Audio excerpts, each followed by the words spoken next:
साल है जब छात्र महामारी के इस दौर से गुजर रहे हैं। हालांकि अभी तो हालात पहले से बेहतर हैं, नहीं तो इस महामारी के दौरान सबसे ज्यादा झेला है छात्रों ने ही।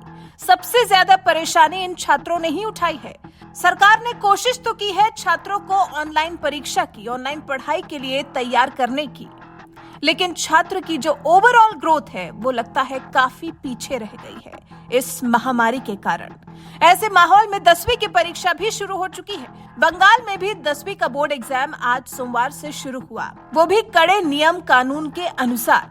16 मार्च तक चलने वाली इन वैकल्पिक विषयों की परीक्षा के लिए बंगाल सरकार की तरफ से जरूरी दिशा निर्देश जारी किए गए थे, जिनमें से एक सबसे खास दिशा निर्देश ये था कि 10वीं की बोर्ड परीक्षा के दौरान इंटरनेट बंद रहेगा और आदेश का पालन भी हुआ। देश में पहली बार पश्चिम बंगाल सरकार ने 10वीं बोर्ड की परीक्षा के दौरान पूरे प्रदेश में इंटरनेट बंद रखा।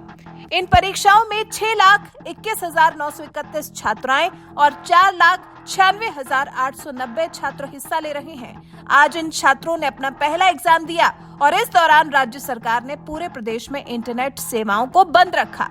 आधिकारिक आदेश के जरिए किसी भी परीक्षा के दौरान पूरे राज्य में इंटरनेट बंद करने का ये पहला मामला है।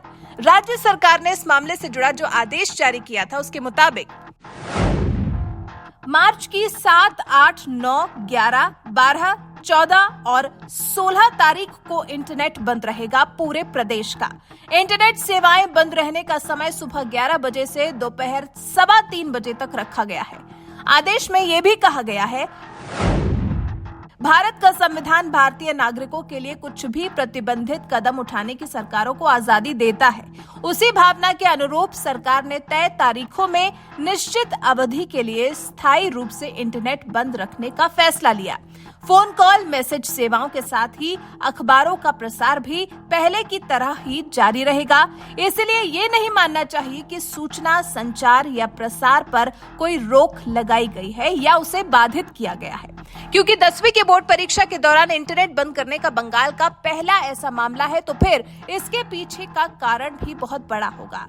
कहा गया है, खुफिया सूचनाएं हैं कि परीक्षाओं के दौरान इंटरनेट सेवा और इंटरनेट टेलीफोन सेवा का इस्तेमाल गैर कानूनी गतिविधियों में किया जा सकता है। कुछ संवेदनशील स्थानों में ये खतरा ज्यादा है। ये सूचनाएं सरकार को इस तरह का निर्णय लेने का आधार देती हैं। परीक्षाओं में कोई बाधा उत्पन्न ना हो, कानूनन परीक्षा के काम में लगे किसी व्यक्ति को चोट ना पहुंचे, सार्वजनिक शांति व्यवस्था भंग ना हो, इसलिए इंटरनेट पर प्रतिबंध लगाने का फैसला किया गया। आपको बता दें, पश्चिम बंगाल माध्यमिक शिक्षा मंडल ने 2021 में कोरोना महामारी की वजह से 10वीं 12वीं की परीक्षाएं रद्द की थी, लेकिन 2020 में 10वीं की परीक्षा शुरू होते ही सोशल मीडिया पर कुछ क्वेश्चन पेपर्स की तस्वीरें वायरल हो गई थी। हालांकि बाद में पेपर लीक नहीं होने का दावा किया गया था। इसी तरह साल 2019 में भी बंगाली भाषा, मैथ्स, अंग्रेजी, लाइफ साइंस के पेपर्स सोशल मीडिया पर लीक हो गए थे। तब भी बोर्ड को स्पष्टीकरण देना पड़ा था कि लीक हुए प्रश्न पत्र वो नहीं है जो परीक्षा के दौरान बांटे गए थे। किसी भी साल में पेपर लीक नहीं हुआ, लेकिन संशय की स्थिति तो बनी। कंफ्यूजन क्रिएट करने की कोशिश की गई, लेकिन बंगाल सरकार ने इस बार ऐसा कोई रिस्क नहीं उठाने का फैसला लिया है और एग्जाम के दौरान पूरे प्रदेश में इंटरनेट सेवा बाधित करने का बड़ा फैसला लिया है। वैसे आप बंगाल सरकार के इस फैसले से कितने सहमत हैं? क्या इसी तरह से यूपी समेत अन्य राज्यों को भी परीक्षा के दौरान इंटरनेट सेवा बाधित करने का फैसला लेना चाहिए? आपके इस पर विचार हमें जरूर बताएं।